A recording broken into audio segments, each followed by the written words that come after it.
Agora, veja como são as coisas. Muitas vezes, você está com tudo ok dentro de campo, ganhando seus jogos, fazendo o seu trabalho, mas fora dele, as confusões aparecem e esse é o assunto no Corinthians. Porque o início de ano veio com a crise política mais aflorada, mais intensificada no Corinthians. É uma loucura isso. É normal. Normal? Virou normal, rotina no Corinthians. Calma aí, que dia que o Corinthians não teve uma confusão? E, ó, foi muito organizado ontem, eu gostei do... o que você achou organizado? Calma. Porque... Peraí, vamos fazer o seguinte. Calma, Ulisses. Como teve treta entre o Augusto Melo e o Romeu Tuma Júnior do Conselho, a gente vai ouvir as duas partes aqui. Você vai morrer de rir. Cara, o que prejudica é ter um presidente de um conselho igual o Romeu Tuma, um cara completamente parcial, que está trabalhando para eles, advogando em causa própria.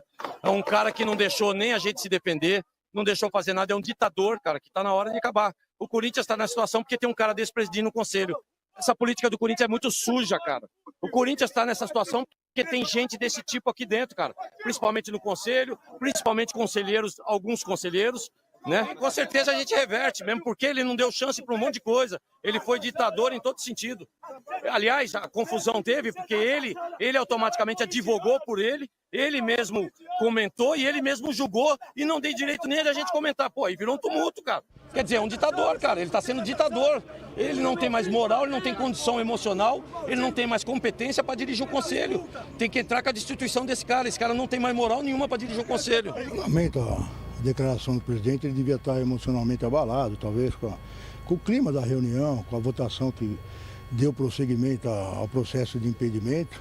Eu quero crer que no íntimo dele ele não pensa assim, porque ele sabe minha conduta, foi toda dentro do estatuto, ele estava lá com a defesa dele, com o advogado dele constituído, tudo que o advogado dele solicitou foi feito, os conselheiros puderam acompanhar, está tudo gravado, foi tudo dentro do regimento, dentro do estatuto, a gente está tranquilo, sereno. Às vezes as coisas na polícia são diferentes do que é dentro do estatuto. O estatuto, e o que o conselho faz é apurar se houve prejuízo para a imagem, se houve prejuízo para o clube.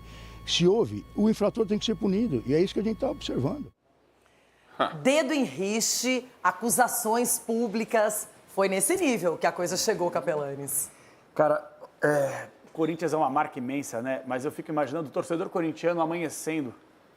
Cara, os caras, eles conseguem cavar o fundo do poço a cada dia que passa. A gente acabou de fazer aqui uma comparação, Palmeiras, a forma de bem administrada, tudo. Corinthians é uma piada. Quando eu falo Corinthians, não o Corinthians como instituição, a sua história democrática. Essa gente que faz o mal para o clube. Gente, é um estatuto antigo, velho, ultrapassado.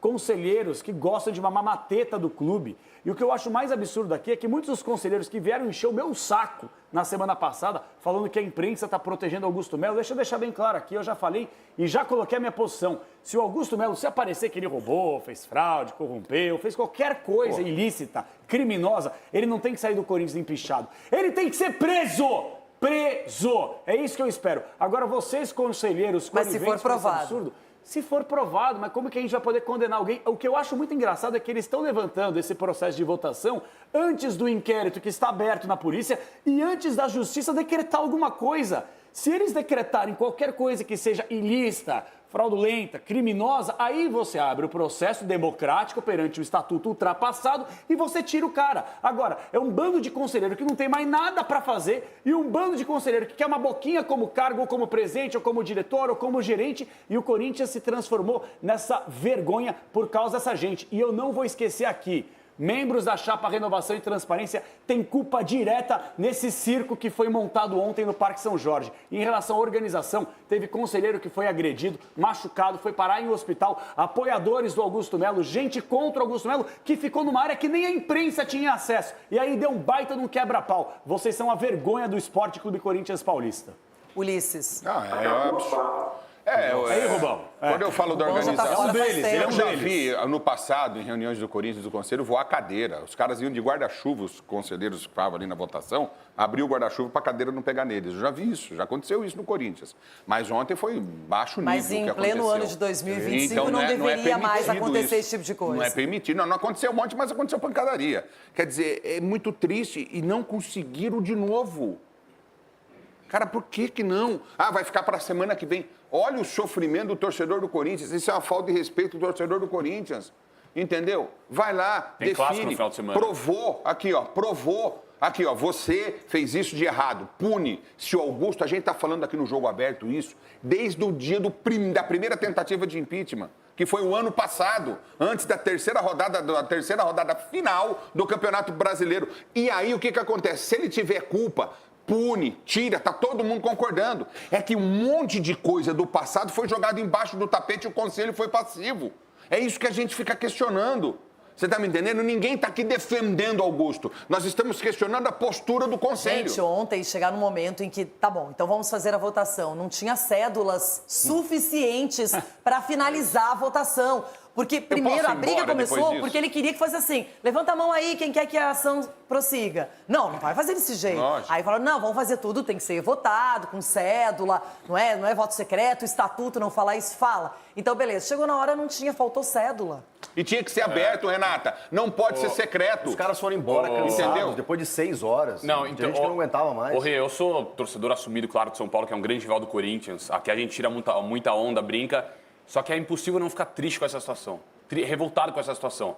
Porque é um clube, a gente já falou aqui, é difícil não ser repetitivo. É um clube no Brasil, gigantesco, tem uma das maiores torcidas do país, para mim uma das maiores marcas do Brasil, sendo destruído por esses caras. Destruídos. Uma vergonha, cara. Ontem teve conselheiro que teve uma pausa. Porque os caras foram comer pizza no clube. Tá de brincadeira, cara. O torcedor lá na frente, agoniado, desesperado, acabou assim. Em pizza. Esperando. Acabou em pizza, literalmente.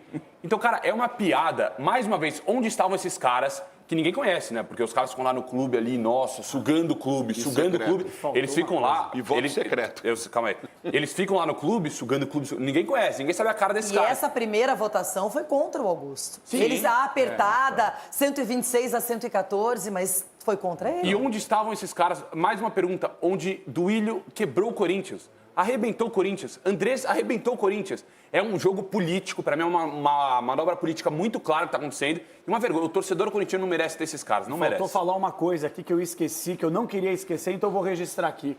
Temporada passada, quando o Rubão, né, que o Rubão é o paladino da moralidade, da justiça, não, tic-tac em rede social, pitbull de rede social... Ele pegou, era braço direito do Augusto, beleza, teve a treta e acabou saindo. Só que ele foi o primeiro a arrebentar Duílio, Mário Gobi, Andrés. Com quem que você chegou ontem aí na reunião do conselho, ô Rubão? Com o Andrés e com o Mário Gobi. Então, quanto torcedor corintiano tá aí se matando, fica bravo com a imprensa, que a gente bate, os caras que querem pagar de herói... Basta menos de um ano para eles se converterem. Por quê? Porque não é sobre o Corinthians, gente. É sobre poder e sobre política. E o torcedor fica se matando aí à toa por causa desses caras que quebram o clube. Ninguém quer o bem do Corinthians, Renata. Ficou provado ontem. Ninguém quer o bem do Corinthians. Quero receber também no programa o nosso Everton Guimarães. Parabéns. Everton, boa tarde. Que loucura, que confusão é essa, hein?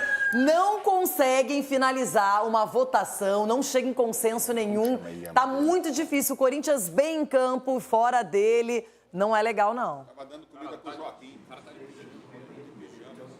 Acompanhei atentamente desde meio-dia e 10 aqui, Renata, vi vocês falarem do Palmeiras e agora o papo é o Corinthians. Eu, ao contrário do Sgarbi, falou que está incomodado, não há como ficar revoltado. Eu não estou nem aí. Meu medo é se eles organizarem o Corinthians. Mas enquanto está acontecendo o que está acontecendo aí, nós que estamos do lado de cá, lá no Palmeiras e no São Paulo deveria também. O Sgarbi deveria estar feliz, não é revoltado não, é. Os torcedores lá do Flamengo, do Vasco, do Fluminense, do Botafogo, o Vitória, o Fortaleza, tá todo mundo achando bom. O problema é se organizar. Porque se organizar direitinho, todo mundo se dá bem. E nós não queremos. Eu vou ficar daqui torcendo para dar certo. O Corinthians passa por um projeto que é um projeto muito perigoso de autossabotagem. Porque o clube associativo, que o conselho é uma colcha de retalhos, o resultado dessas brigas políticas dentro do clube sempre aponta para o pior. Aí o Corinthians tem uma recuperação no ano passado espetacular. O Corinthians tem uma arrancada espetacular no retorno. O Corinthians retoma o bom futebol. O Corinthians se organiza e começa a temporada de 25. Aí o torcedor tá, tudo indica que teremos uma temporada legal, né? Aí dentro de campo começa treta, E aí vocês viram a postagem do Yuri Alberto, falando isso aqui ontem, né? Com o Romero e etc e tal, falando de ego e etc e tal. E fora essa baderna. Eu vou torcer para organizar? Não. Quem tem que torcer para organizar é quem está no Corinthians, é o torcedor do Corinthians. Porque o Corinthians se organizar pelo tamanho, pela potência e pela repercussão, aí é problema para quem está do outro lado. É problema para o oponente, é problema para o rival. É impressionante como o Corinthians se auto-sabota. É impressionante. Tudo que o Corinthians não precisava, no início de um ano em que vai disputar Libertadores, tudo que não precisava, é isso aí que está acontecendo. E veja você, o atual presidente tem apoio da maioria dos torcedores, tem gente no conselho querendo a cabeça dele. Por quê? Mas por que querem a cabeça dele? Será que ele está envolvido nos problemas ou ele sabe demais e pode atrapalhar a vida de quem é contra o trabalho dele dentro do clube? Então a gente vai acompanhar atentamente os próximos passos, mas está muito claro que esse processo de autossabotagem, isso é que mata o Corinthians dentro de campo. Porque quando a coisa está em ebulição, como está fora de campo, não tem jeito. Dentro de campo, não tem como você separar as coisas. Um clube bem gerido, o resultado dentro de campo acontece. Agora, nessa baderna que está aí você recuperar dentro de campo é muito difícil, Renata. É bem complicado e a questão da busca, da sede pelo poder no Corinthians parece inesgotável. Enquanto outra gestão lá estava e ficou por anos e anos e anos fazendo e ninguém questionava, estava tudo certo. Agora que o Augusto conseguiu melhorar o futebol, pelo menos nos resultados, no desempenho do time, aí resolveram intensificar